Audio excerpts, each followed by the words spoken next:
नमस्कार, मी तेजल चौकेकर खोत. भाग्य परिवर्तन या विशेष कार्यक्रमात तुम्हा सगळ्यांचं मनापासून स्वागत करते. उपवास आणि उपवास केल्यानंतरचे नेमके फायदे काय असतात हे आज आपण ज्योतिषशास्त्राच्या मदतीने जाणून घेणार आहोत. आणि आपल्याला यावर मार्गदर्शन आणि उपाय सांगणार आहेत आचार्य सुनील कुमार गुरुजी. गुरुजी, तुमच्या या कार्यक्रमात खूप खूप स्वागत. खूप खूप धन्यवाद. तुमच्याशी चर्चा करायचीच आहे, मात्र तुमची थोडक्यात ओळख करून देते. आचार्य सुनील कुमार हे गेली 22 वर्ष भाग्य परिवर्तनाच्या माध्यमातून घरातील प्रत्येक अडचणींवर योग्य आणि फलदायी मार्ग दाखवत आलेत. संपूर्ण महाराष्ट्रासह अमेरिकेत, कॅलिफोर्निया, दुबईपासून देशात दिल्ली, गुडगाव, हैदराबाद, गोवा व इंदोर आणि महाराष्ट्रात छत्रपती संभाजीनगर, पुणे, नाशिक, मुंबई येथे त्यांचे अनेक सेंटर्स आहेत.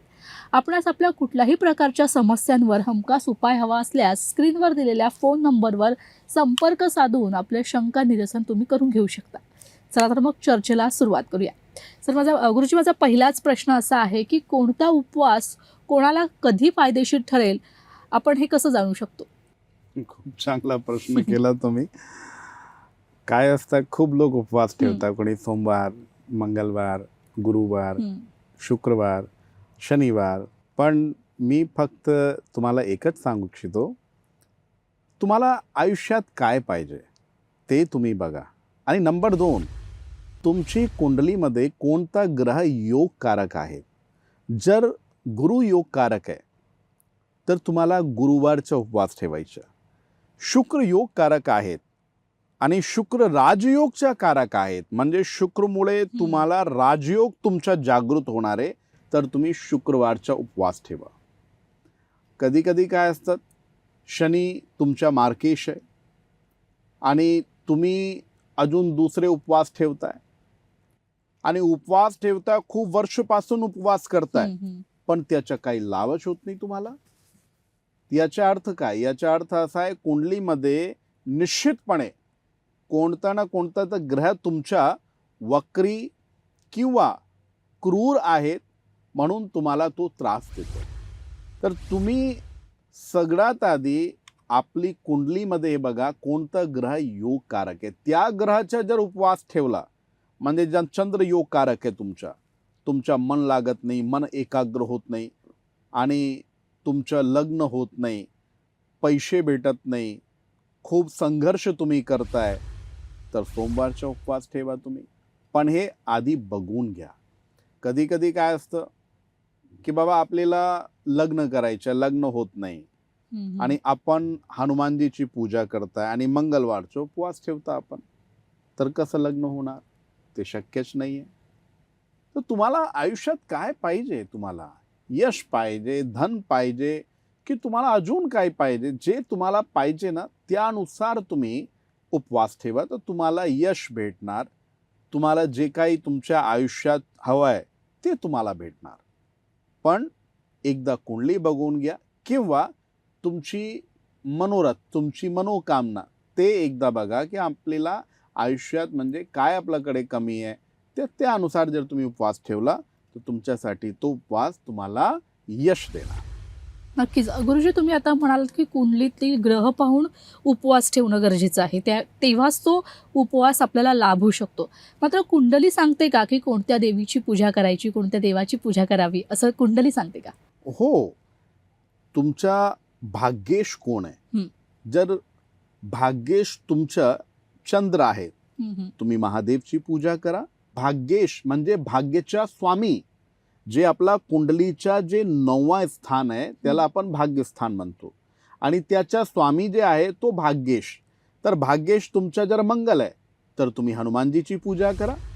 भाग्येश तुमचा जर बुध आहे, तुम्ही गणपतीची पूजा करा. भाग्येश तुमचा गुरु आहे, तुम्ही विष्णू कृष्ण यांची पूजा करा. भाग्येश तुमचा शनी आहे, तुम्ही हनुमानजीची आणि महादेवची पूजा करा.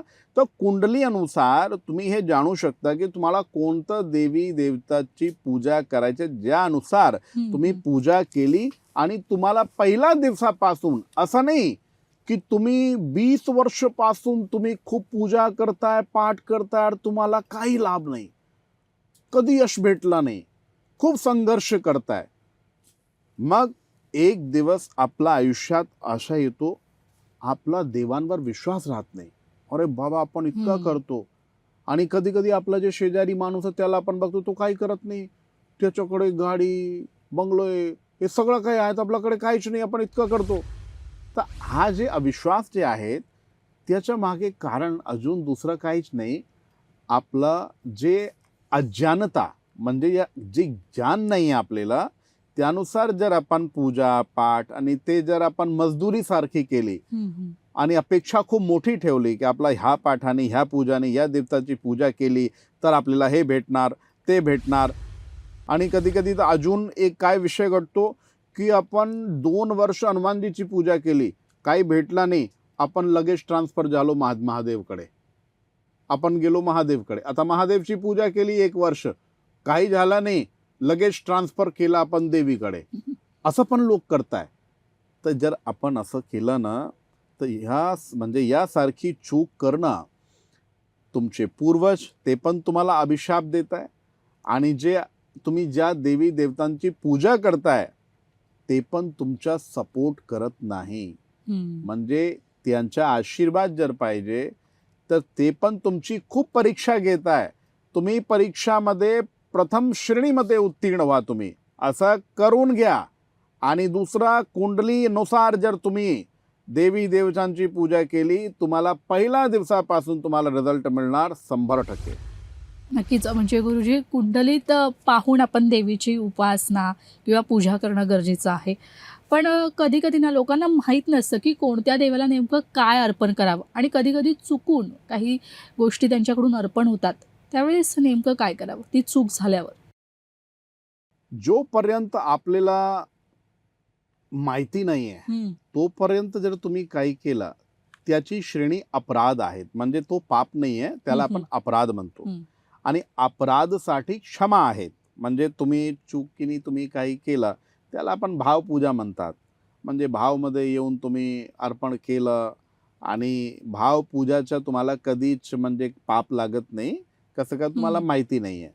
पण जर तुम्हाला त्याचा लाभ पाहिजे तर त्यासाठी माहिती नक्की पाहिजे तुमच्याकडे. जसं मी तुम्हाला सांगतो, आपण महादेववर कधी तुलसी अर्पण करत नाही. खूप काही लोक काय करताय, महादेववर तुलसी अर्पण करताय, महादेवला कुमकुम चढवताय, ते चुकीचं आहे. कधी असं करायचं नाही. महादेवला तुम्हाला जर चढवायचं, तुम्ही सफेद चंदन चढवा, तुम्ही भस्मी चढवा, तुम्ही हा खूप महत्त्वाचा आहे. गणपतीला तुलसी चालत नाही, गणपतीला तुम्ही तुलसी चढवू नका. आणि अजून खूप काही विषय असे आहेत जे देवांना चालत नाही. आणि तुम्ही जर त्यांच्यावर तुम्ही चढवला आणि भावाने तुम्ही अर्पित केला तर तुम्ही पूजा पाठ तुमच्या झाला ना, तर झाल्यानंतर तुम्ही क्षमा याचना नक्की करा की मंत्रहीनम क्रियाहीनम भक्तिहीनम सुरेश्वरी यत पूजितम मया देवी परिपूर्णम तदस्तु मे. माझ्याकडून जे काही चूक झाली माझी क्रियामध्ये भक्तीमध्ये, ते चूक मला माफ करा, अशी क्षमा याचना तुम्ही जर केली तर तुमच्या 100% अपराध क्षमा होऊन जाईल. गुरुजी, माझा पुढचा प्रश्न असा आहे की आपण घरात दिवा लावतो, तर घरात दिवा लावताना तेलाचा वापर करतो, कधी कधी तुपाचा वापर देखील करतो. तर नेमका यामध्ये फरक काय आहे, तुपाचा दिवा लावणं आणि तेलाचा दिवा लावणं यात? खूप काही लोक मला पण प्रश्न विचारताय, गुरुजी आपण तुपाचा दिवा लावू की आपण तेलाच्या दिवा लावू. मी तुम्हाला एकच सांगतो, जर आपण गायीचे तुपाचा दिवा लावला तर घरात माँ लक्ष्मी प्रसन्न होते. म्हणजे जर घरात सुख समृद्धी तुम्हाला पाहिजे, तुम्हाला भोग पाहिजे, मोठी गाडी, बंगलो, घर, जमीन, जायदाद, हे सगळं तुम्हाला गायचं जे तूप आहे त्याचा दिवा जर तुम्ही लावला तर तुम्हाला भेटेल. आणि तेलाचा दिवा आपण का लावतो की आपला घरच्या जे दुःख, दारिद्र्य आणि लोकांची जे कुदृष्टी, जर हे तुम्हाला म्हणजे यांच्यापासून तुम्हाला जर दूर व्हायचे तर तुम्हाला तेलाचा दिवा लावायचा. आता विषय असा आहे की हे दोन्ही वस्तू गरजेची आहे. म्हणजे ते पण पाहिजे आणि आपल्याला दुःखपासून दरिद्रतापासून पण आपल्याला थोडासा दूर आपण राहायला पाहिजे. तर ते दोन्ही वस्तू आपल्यासाठी हवी आहे. तर त्यासाठी काय करायचं आपल्याला, तुम्ही रोज सकाळी आणि संध्याकाळी गायचे तुपाचा दिवा मंदिरासमोर लावा. पण एक लक्षात ठेवा, मंगळवारी आणि शनिवारी गायच्या तुपाचा दिवा लावायचा, पण सोबत तुम्ही मोहरीचे तेलचा दिवा नक्की लावा. शनिवारी आपला घरच्या जे मुख्य द्वार आहेत तिथं तुम्ही एक मोहरीचे तेलचा दिवा लावायचा आणि त्याच्यामध्ये थोडेसे काळे तेल टाकायचं. तर शनी प्रसन्न, शनिदेव साक्षात तुम्हाला आशीर्वाद देत आहे आणि कोणताही शत्रुव्याधा, कोणताही दुःख, कोणताही दारिद्र्य ते तुमच्या घरी प्रवेश करत नाही. आणि हनुमानजीच्या समोर आणि पिंपळाच्या झाडाखाली जे कोणी शनिवारी किंवा मंगळवारी जे कोणी तेलाचा दिवा लावताय त्याच्यावर साक्षात शनिदेव आणि हनुमानजी हे दोन्ही प्रसन्न राहतात. म्हणून आज तुम्हाला हे माहिती पडली की दोन्ही दिवा लावणं आवश्यक आहेत, फक्त वेळ वेगळी आहे. ते तुम्ही तेलाचा दिवा कधी लावायचा आणि तुपाचा दिवा कधी लावायचा. निश्चितच. गुरुजी, माझा पुढचा प्रश्न असा आहे की आता तुम्ही म्हणालात की तेल आणि तूप ह्या दोन्ही गोष्टी देवासमोर लावणं गरजेचं आहे, कारण की दोन्ही गोष्टींचा फायदा आपल्याला हवाच असतो. मला पुढे असं विचारायचं की जलद लाभ मिळवण्यासाठी मंत्राचा जप आणि पठण करताना कोणत्या दिशेने नेमकं बसावं? कारण प्रत्येक जो भक्त असतो तो दिशेला घेऊन खूप खूप महत्त्वाचं असतं त्याच्यासाठी की कोणत्या दिशेला बसलं पाहिजे आणि पूजा केली पाहिजे. या गोष्टीत खूप संभ्रम असतात त्यांच्यात. हो, दिशेचं खूप महत्त्व आहे. म्हणजे आपण घरी जेव्हा आपण घरी घेतो ना, तर तेव्हा पण आपण दिशाचा विचार करतो. बाबा आपलं घरी पूर्व दिशाकडे, उत्तर दिशाकडे, म्हणजे आपलं द्वार कोणत्या दिशाकडे आहेत ते आपण दिशेचा, आणि दिशेचं खूप महत्त्व आहे. जर तुम्ही जाप करताय, पाठ करताय, मंत्र जाप करताय, पूजा करताय, ते पूजा करताना, जप करताना, आणि प्रश्न तुम्ही विचारला की जप करताना विशेषतः आपल्याला कोणती दिशा हवी. तर जप करताना जर तुम्ही तोंड उत्तर दिशाकडे केला तर तुम्हाला लगेच उत्तर भेटत आहे. म्हणजे उत्तर दिशा कुबेरची दिशा आहे. साक्षात माँ लक्ष्मीची जे तरंग आहेत, म्हणजे जे व्हायब्रेशन्स आहेत, ते व्हायब्रेशन्स आपल्यावर कनेक्ट होतील. तर तुम्हाला मंत्र जाप करताना किंवा पाठ करताना तुम्ही उत्तर दिशाकडे तुमचं तोंड ठेवा. आणि नंबर 2, जर त्यासारखी संधी उपलब्ध नाही आहे, कधी कधी काय असतं, आपण उत्तर दिशेला आपल्याला सहज नाही आहे तोंड करणं, तर तुम्ही पूर्व दिशाकडे तुम्ही करू शकता. पण एक लक्षात ठेवायचं की तुम्ही कोणताही जाप पूजा करताना तुमची जे पाठ ते जे तुमचं देवघर आहे त्याकडे नाही पाहिजे. कधी कधी काय करता आपण, म्हणजे जर आपला देवघर असं ठेवला आपण की उत्तर दिशाकडे तोंड केला आणि आपली पाठ झाली देवाकडे, तो पण बरोबर नाही आहे. तर तसं नाही करायचं. पाठ करा, जप करा, उत्तर दिशाकडे तोंड करा. आणि अजून एक विषय मी तुम्हाला स्पष्टपणे सांगतो, तुम्ही जाप करताय, पूजा करताय, पण आसन पण तुमचं नक्की लक्षात ठेवा की जर उन्हाचं आसन तुम्ही घेतला, त्याच्यावर जर जाप मंत्र आणि पाठ केला, त्याचा लाभ आपल्याला लगेच भेटत आहे. कसं काय, आपण खूप पूजा पाठ करतो आणि नंतर जर आपण चुकीचं ते सगळं करताय तर त्याचा लाभ अपेक्षा आपल्याला हानी, म्हणजे त्याच्यामध्ये अपयश भेटतोय. कधी कधी तुम्ही लक्ष दिलं असेल की आपण औषध घेतली बरा होण्यासाठी, आणि जर चुकीची औषध घेतली तर तुम्हाला त्याचा त्रास होतोय. म्हणून चुकीचं काम करू नका. जे काही करायचं त्याची माहिती प्रॉपर घ्या आणि मग जर केला तर त्याचा लाभ होईल तुम्हाला. नक्कीच. गुरुजी, माझा पुढचा प्रश्न असा आहे की ज्याच्याकडे पूजा करण्यासाठी वेळ नाही आहे, आजकाल खूपच लोक बिझी असतात, त्यांच्याकडे वेळ नसतो पूजा करण्यासाठी वगैरे, तर 1-2 मिनिटात असं काय करू शकतात जेणेकरून देवाचा आशीर्वाद त्यांच्यावरही राहील?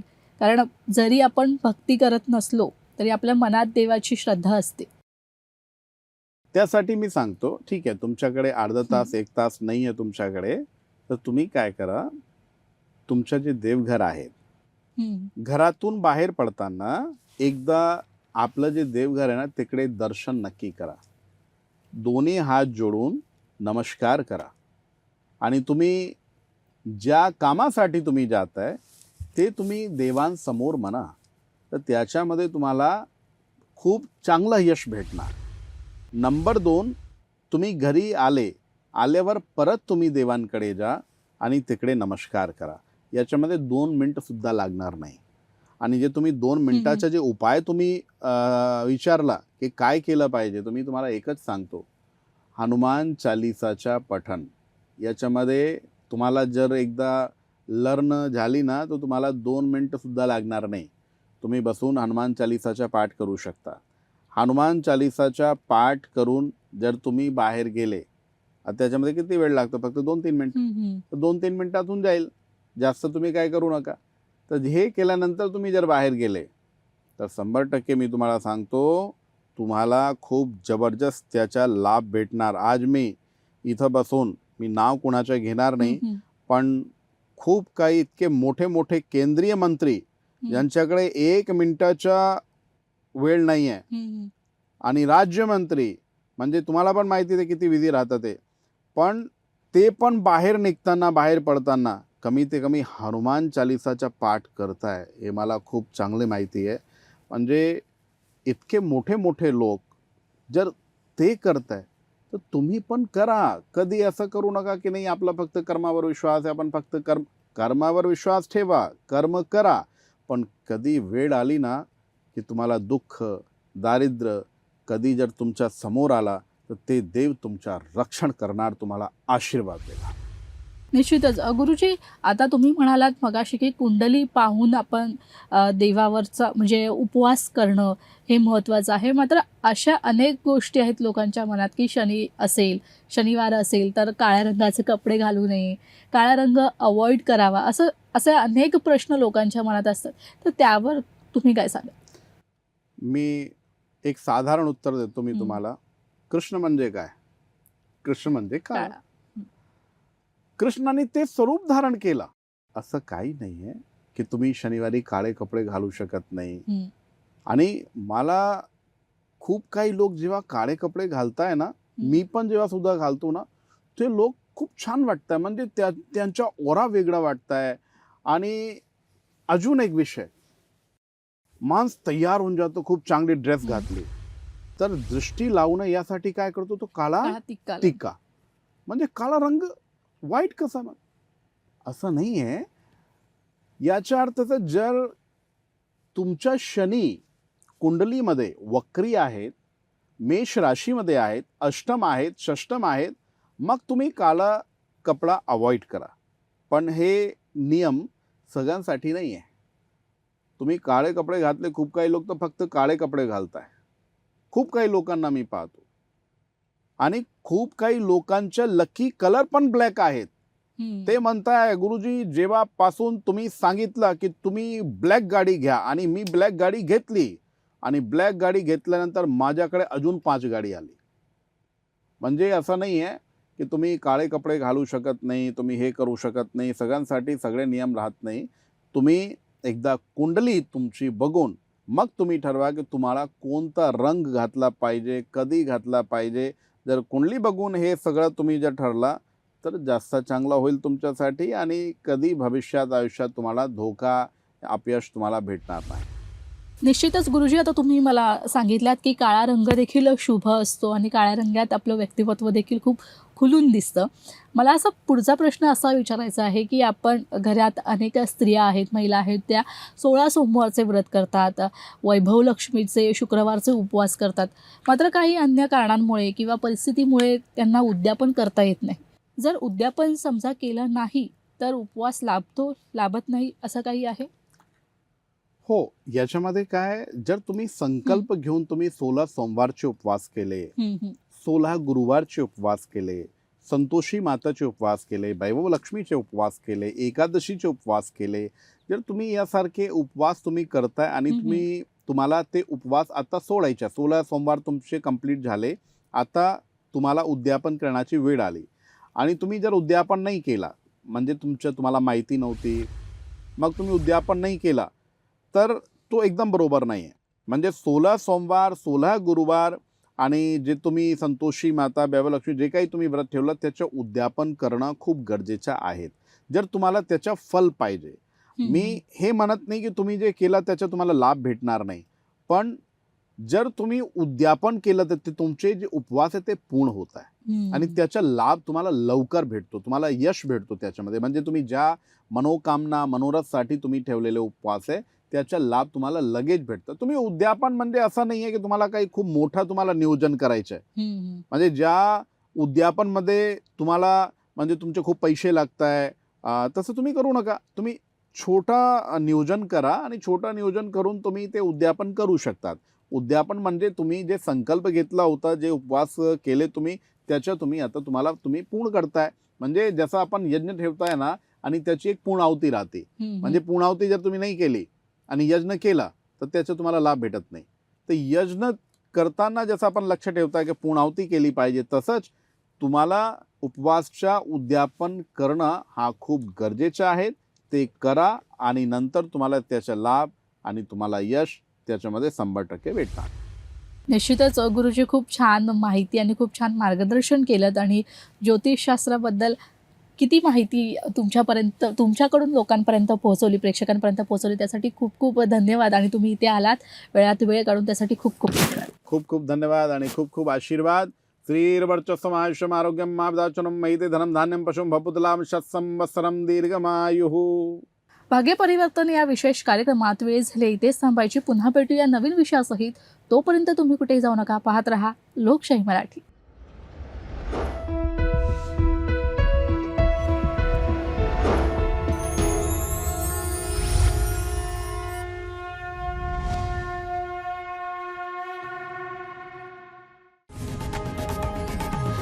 लोकशाही मराठी.